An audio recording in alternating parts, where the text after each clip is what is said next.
एक कदम ईश्वर की ओर। निर्वाण प्रकरण उत्तरार्ध 106वां सर्ग।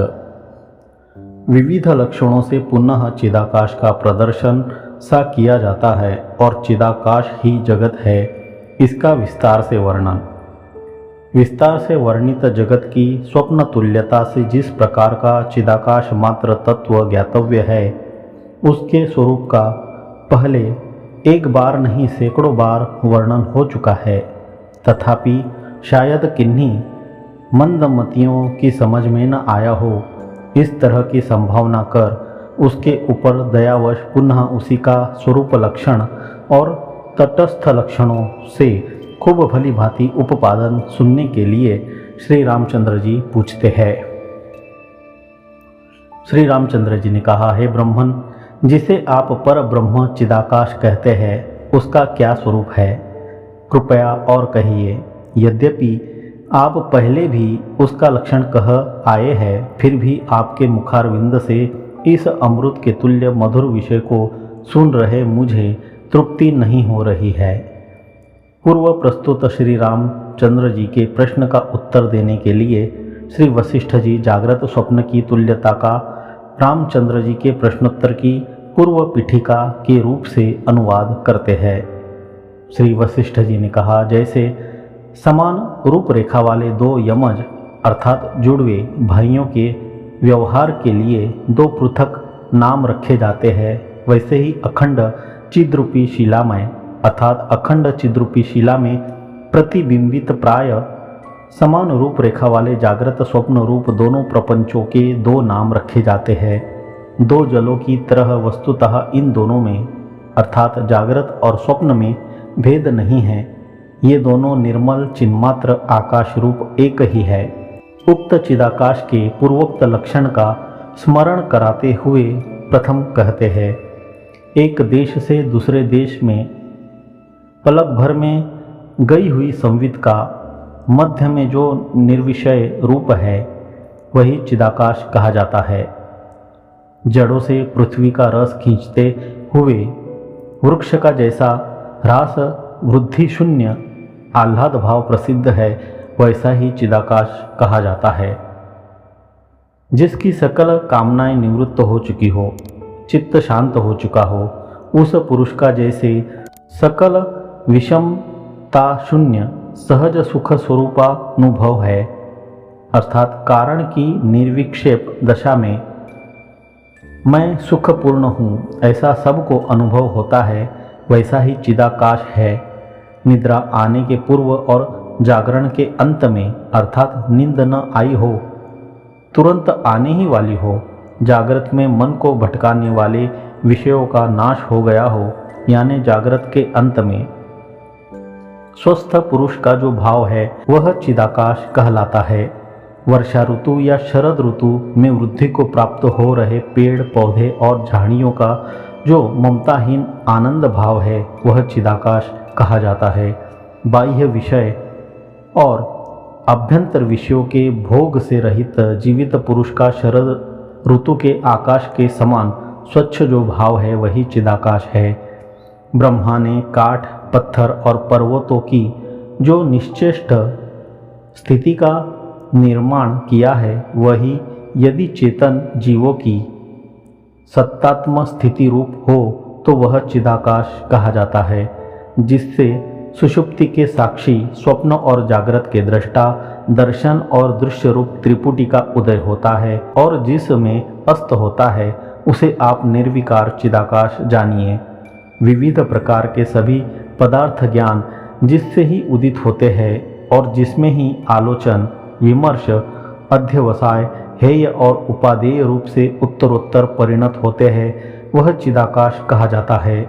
जिसमें सब कुछ लीन होता है, जिससे सब उदित होता है, जो सर्वस्वरूप है, जिसने सबको सर्वतः व्याप्त कर रखा है और जो सदा सर्वमय है, वह चिदाकाश कहा जाता है। स्वर्ग में, भूमि में, बाहर तथा अपने अंदर और दूसरे के अंदर जो समनाम का ज्योति स्वरूप परम तत्व भासता है, वह चिदाकाश कहा जाता है।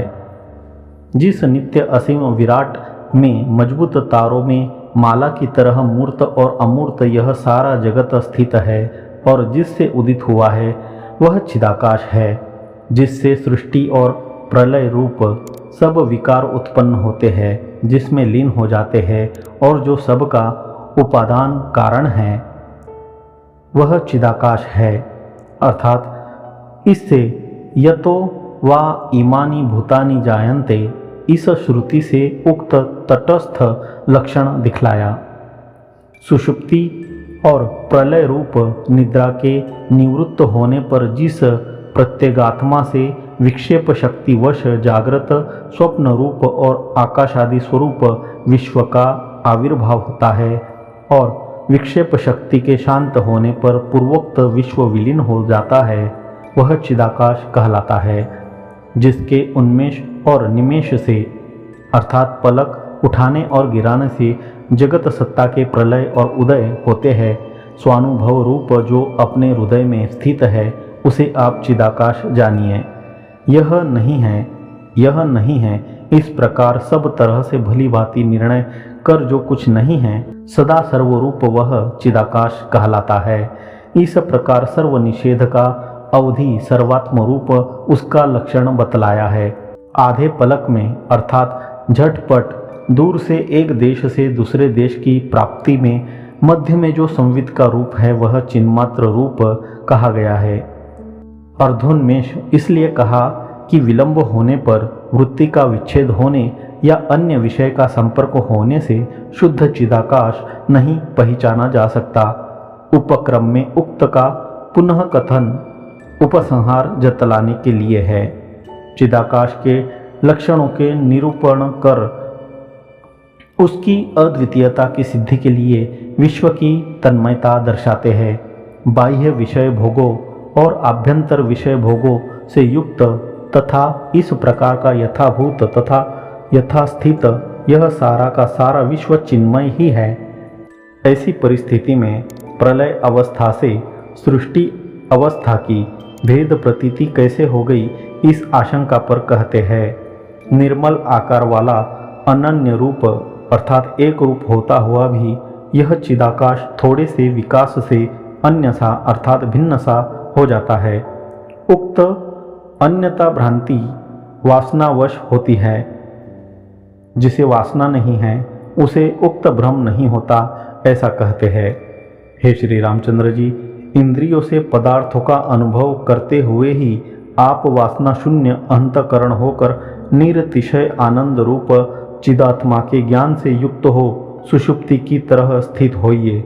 वासना विहीन शांत चित्त आप चैतन्य रहते पाषाणवत मौन धारण कर आत्मानंद में निमग्न होकर बोलिए, भ्रमण कीजिए, पीजिए, भोजन कीजिए। यह जो दृश्य आपके आगे दिखते हैं इसका मृग तृष्णा जल के समान तथा चंद्रमा में प्रतीत हो रहे द्वैत अर्थात द्वित्व के समान किसी प्रकार भी संभव नहीं है। कारण के अभाववश यह सृष्टि के प्रारंभ में उत्पन्न ही नहीं हुआ, क्योंकि कारण के अभाव में कार्य की उत्पत्ति हो ही नहीं सकती। यदि कहिए कि जो कोई बीज से अंकुर आदि कार्य अन्वय व्यतिरेक के दिखाई देने से बिना कारण के उत्पन्न होता है, वह भी बिना कारण के उत्पन्न नहीं होता, उसकी उत्पत्ति भी अद्वय ब्रह्म से ही होती है। शंका, निर्विकार अद्वितीय ब्रह्म से अंकुर आदि की उत्पत्ति कैसे होगी? उत्तर, यथास्थित परम रूप ही अद्भुत सा अर्थात विकसित हुआ सा प्रतीत होता है। हे श्री रामचंद्र जी, ज्यों का त्यों ही वह पूर्व रूप स्थित रहता है, फिर भी जैसे अद्वितीय भी चंद्रबिंब भ्रांति होने पर द्वित्व से युक्त होता है, वैसे ही वह भी भ्रांति से उद्भूत प्रतीत होता है।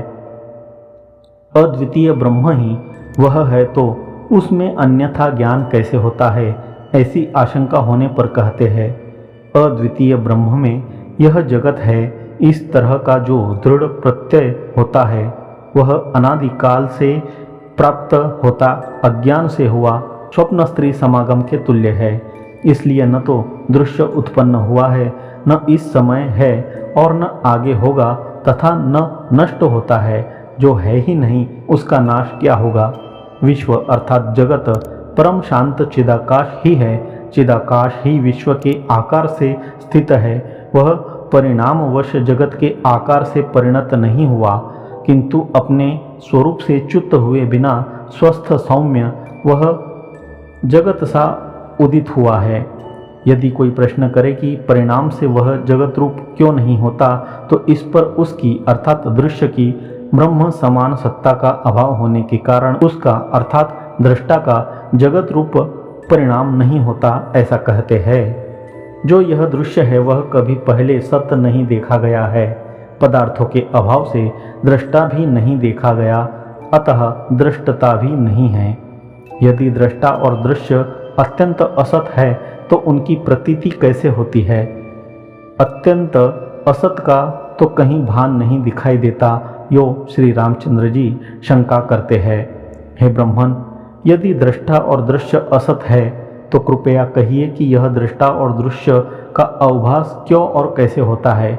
यद्यपि हे वक्ताओं में सर्वश्रेष्ठ भगवान, आप इस विषय का प्रतिपादन पहले कर चुके हैं, तथापि पुनः कहने की कृपा कीजिए।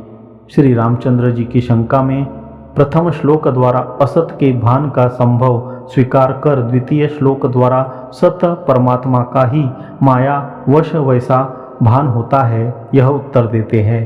कारण के अभाव से असद्रूप दृश्य की उत्पत्ति का ही संभव नहीं है। इसकी दृश्यता वह भी प्रौढ़ी निर्देश है, प्रौढ़ीवाद का अत्यंत असंभव है। अतएव यह दृष्टा दृश्य असत का रूप नहीं है, किंतु परमार्थ ब्रह्म का रूप है, ऐसा कहते हैं। दृष्टा दृश्य भ्रम रूप जो यह जगत आदि कुछ भासता है, उसे आप परमात्मा का परम रूप जानिए। यह परमात्मा का ही रूप है, यह कैसे जाना। इस आशंका पर स्वप्न दृष्टांत से जाना, यह कहते हैं। जैसे स्वप्न में चिन्मात्र ब्रह्म ही आकाश उपवन बनता है, वैसे ही चिन्मात्र अपने में अपने आप जगत रूप से भासित होता है। यदि कोई कहे कि तब इसकी स्वप्न समानता कैसे है, तो सकल कारण कलाप शून्य सुषुप्ति तुल्य प्रलय से आविर्भूत होने के कारण ही यह स्वप्न समान है, ऐसा कहते हैं। यहाँ आदि सृष्टि से लेकर कहीं पर भी कुछ भी उपादान कारण नहीं है, केवल ब्रह्म ही इस प्रकार जगत के रूप से स्फुरित होता है। अपने आप आत्मा में चिदाकाश का जो विशेष स्फुरण होता है, वह उसी का जगत नाम से आविर्भूत शरीर अवभासित होता है। चिदाकाश स्फुरण के अधीन इसका स्फुरण है, इससे भी यह स्वप्न तुल्य है। निर्धर्मक चिदाकाश की जगत धर्मकता कैसे, ऐसी आशंका होने पर मायिक विकल्प से ही उसकी जगत धर्मकता है, यो दृष्टांत से उपादन करते हैं। जैसे भाव पदार्थ का स्वभाव भावता है, जैसे शून्य का शून्यता स्वभाव है, तथा जैसे आकारवान का आकार स्वभाव है, वैसे ही चिदाकाश का जगत स्वभाव है। सैंधव घन के समान एक रस परमार्थ वस्तु ही माया में चिदाभास इस प्रकार त्रिपुटी रूप होकर स्थित है। दृष्टा दृश्य दर्शन आदि रूप इसी को जानिए। माया का त्याग होने पर तो द्वैत का अभाव होने से न भासक है और न भासन है। अनिर्वचनीय रूप यह सत है या असत है, यह कौन जानता है, क्योंकि बाधित का विचार ही क्या हो सकता है। श्री रामचंद्र जी ने कहा, हे ब्रह्मन, न भाष्य है और न भासन है। आपके इस कथन के अनुसार यदि परमार्थ तत्व दृष्टा और दृश्य दोनों से शून्य है, तो कार्य कारणतादि रूप भेद कैसे है। दृष्टा के बिना किसी की सिद्धि नहीं हो सकती है। और दूसरी बात यह कि वह किस उपादान कारण या निमित्त कारण से आया। यदि असत्य ही है कहे तो कैसे सत्यता को प्राप्त हुआ, अर्थात कैसे सब लोगों को सत्य रूप से भासित होता है, यह मुझे बतलाने की कृपा करे। पहले प्रश्न का उत्तर देते हुए श्री वशिष्ठ जी ने कहा, हे श्री रामचंद्र जी, अपना आत्मा भी चित्त प्रकाश अर्थात ईश्वर स्वयं जब प्राणियों की इच्छा कर्म और वासना के उद्बोधानुसार जिसकी जिस प्रकार अर्थात सत्य संकल्प रूप से भावना करता है, उसको उस समय आप वैसे ही देखते हैं और आपके रूप से उसी ने पूर्वोक्त दृष्टा दृश्य भाव का अनुभव किया। इससे कार्य कारण भावादि भेद की सिद्धि है। वह कार्य कारण भावादि आकार चिदाकाश ही है, जैसे कि मिट्टी ही घड़ा है, इसलिए चिदाकाश ही इसका उपादान कारण है और मोह अर्थात अज्ञान ही निमित्त कारण है। शंका, यह कैसे प्रतीत होता है? उत्तर, चूंकि यह स्वरूपभूत चिदाकाश का ज्ञान होने पर ही मोह को प्राप्त नहीं होता, अन्यथा मोह को प्राप्त होता है। जैसे स्वप्न में स्वयं ही मोह को प्राप्त होता है, आत्मबोध से मोह का त्याग करता है। शंका, आत्मबोध में समर्थ ईश्वर स्वयं जीव बनकर क्यों मोह को प्राप्त होता है, क्यों प्रबुद्ध नहीं होता? उत्तर, स्वतंत्र ईश्वर से आप समर्थ होकर भी क्यों मोह में पड़ते हैं? ऐसा प्रश्न या आक्षेप करने वाला कौन है? अर्थात कोई नहीं। दुग्ध भाव से दधि भाव की प्राप्ति में और पिंड भाव से घट भाव की प्राप्ति में पूर्व भाव की निवृत्ति होने और उत्तर भाव की उत्पत्ति न होने पर मध्य में पलक भर के लिए जो सन्मात्र रूप से प्रसिद्ध परमार्थ सत्य संवित का स्वरूप है, वही चिदाकाश है। यह मैं पहले कह चुका हूँ। वही अर्थात चिदाकाश ही यह सब वस्तु रूप से प्रतीत होता है, अन्य नहीं। इसलिए इन सब पर सत्यता की प्रतीति हुई है। जैसे ईश्वर की जीव भाव कल्पना पर कोई आक्षेप करने वाला नहीं है, वैसे ही जीव की भी अपनी अविद्या से कार्य कारण रूप अवस्थाओं की अर्थात अदृष्टा दृश्य और दर्शन रूप अवस्थाओं की कल्पना में भी आक्षेप करना युक्त नहीं है। यह कहते हैं, यह अविद्या से उत्पन्न हुई कार्य कारण भाव आदि दृष्टियों की जगत की नई कल्पना करता है। इसके प्रति आक्षेप करता कौन हो सकता है? कोई भी अपने प्रति मैं किस लिए ऐसा करता हूँ, यह प्रश्न या आक्षेप नहीं कर सकता है। यह भाव है। आत्मा से अन्य के कर्ता और भोक्ता होने पर तो प्रश्न या आक्षेप हो ही सकता है, ऐसा कहते हैं। यदि दृष्टा भोक्ता और कर्ता कोई दूसरा हो तो कार्य कारण आदि भेद कैसे है और कौन इसका उपादान है, यह प्रश्न बन सकता है, अन्यथा नहीं। जिस स्वप्न में निराभास शुद्ध एक चिदाभास ही अनेक रूपों से विराजमान होता है, वहाँ पर कौन किस पर आक्षेप करे? स्वयंभू से लेकर ही यह सृष्टि भ्रांति तत्व के परिज्ञान के अभाव से चिन्ह मात्र में प्रतीत होती है। तत्व ज्ञान होने पर तो वह तत्काल ब्रह्म ही हो जाती है।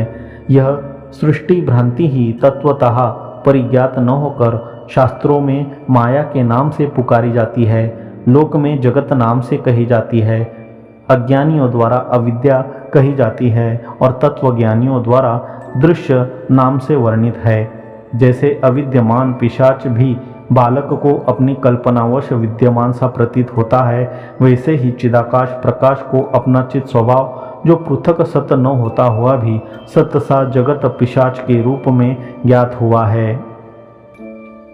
जैसे स्वप्न में असत में सत प्रतीति और निरवयव में सावयव प्रतीति होती है, वैसे ही यहाँ पर भी समझना चाहिए, ऐसा कहते हैं।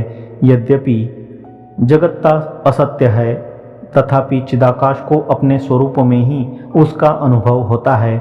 जैसे स्वप्न में चैतन्य की नगरता और पर्वतता असत्य होते हुए भी सत्य सी निरवयव होते हुए भी सावयव सी प्रतीत होती है, वैसे ही यह जगत्ता सत्य और सावयवी प्रतीत होती है। मैं मेरु हिमालय आदि पर्वत हूँ, मैं रुद्र हूँ, मैं समुद्र हूँ, मैं विराट हूँ। यो स्वप्न में पर्वतता और नगरता की प्रतीति की भांति आकाश में चिति ही अहंता के अध्यास से अनुभव करती है। चित्त अनुभव ही सर्ग है, यह क्यों कहते हैं? प्रधान परमाणु आदि अन्य कारणों से ही यह उत्पन्न हुआ है, यह क्यों नहीं कहते? इस आशंका पर कहते हैं। साकार कारण के अभाव से कुछ भी कार्य उत्पन्न नहीं हुआ। महाप्रलय रूपी चिदाकाश में चित्त इस तरह जगत रूप से स्थित है। अवयव शून्य चिन्मात्र रूप यह आकाश बिना किसी कारण के ही चिदाकाश द्वारा चिदाकाश में जगत रूप से अनुभूत होता है। सभी जीव जंतुओं ने दर्पण के सदृश अपने अंदर जगत भेद की कल्पना कर रखी है।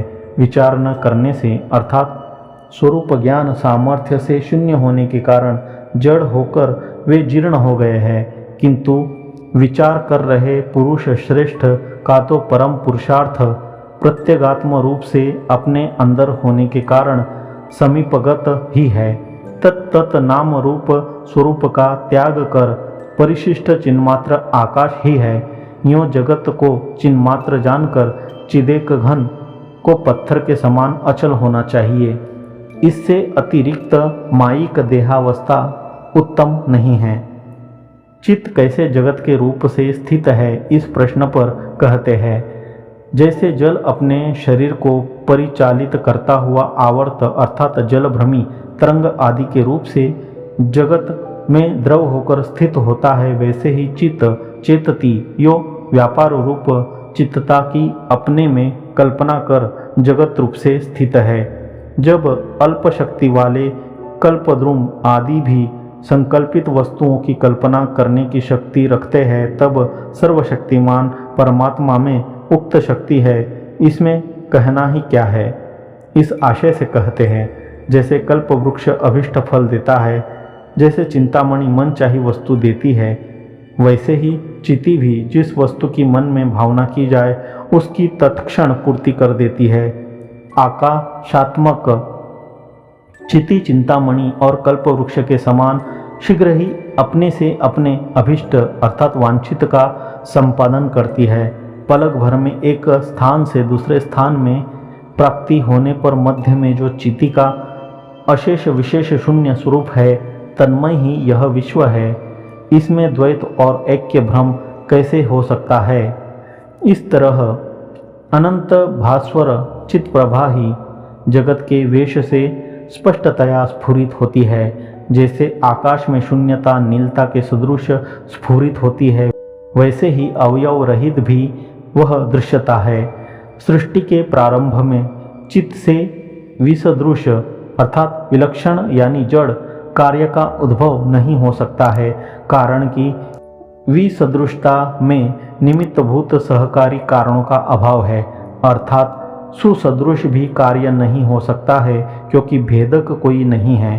अतः कार्यत्व की असिद्धि है, अतः आद्य चित्त ही दृश्य है, उससे अतिरिक्त अणुमात्र भी नहीं है। यह स्वप्न दृष्टांत से सिद्ध हो चुका है। 106वां सर्ग समाप्त।